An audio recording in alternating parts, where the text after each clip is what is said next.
1965 সনের 4 অক্টোবর বাজারের ভিত্তিপ্রস্তর স্থাপন হয়েছে। এই বাজারের ভিত্তিপ্রস্তর স্থাপন করছেন তৎকালীন বিশিষ্ট সমাজসেবক জনাব আব্দুল জহুর খালামিয়া সাহেব। এই বাজারের ভিত্তিপ্রস্তর স্থাপন করছেন এবং এই বাজারে তার বেশ কয়েকটা দোকান বিটও আছে এবং এই বাজার প্রতিষ্ঠিত করতে গিয়া তার অনেক অর্থ এই বাজারের পিছনে ব্যয় হয়েছে। অনেক প্রতিকূলতার ডিঙ্গাইয়া বাজারটারে এই পর্যন্ত আইয়া স্ট্যান্ড করছে বাজার।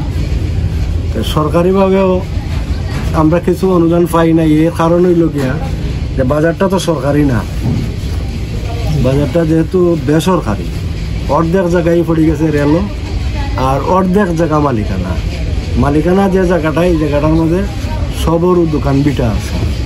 বিধায় সরকারি কোনো অনুদান আমরা এখনো এই বাজারে পাই নাই। বিগত দিন উপজেলা চেয়ারম্যান সাহেবের সাথে আমার কথা ছিল যে আমরা তার ব্যক্তিগত পক্ষ থেকে একটা শেড দিতা বাজারে, কিন্তু এই শেডটাও তাই দিছই না। হয়তো তার কোনো কারণে পারছই না, দিছই না। তবে আমরা সরকারিভাবে এই বাজারে কোনো কিছু পাই নাই। বিগত দিন আমরা এই মসজিদে, খালামিয়া বাজার একটা জামে মসজিদ আছে, এই মসজিদের একটা ওয়াশরুম পাইছি আমরা। ওয়াশরুমটা অত্যন্ত ব্যয়বহুল এবং সুন্দর। বর্তমান চেয়ারম্যান জনাব খুরশিদ আহমদের মাধ্যমে আমরা এই ওয়াশরুমটা পাইছি, ওয়াশ ব্লক যেটা। এই বাজারের সাথে বিশেষ কিছু জড়িয়ে থাকার ঐতিহ্য অবশ্যই আছে।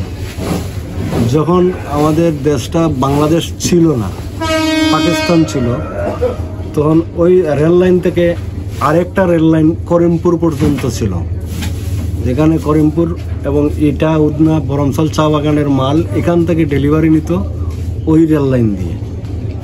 এটা একটা বাড়তি ছাওয়া এবং পাওয়া ছিল বরমসালের জন্য।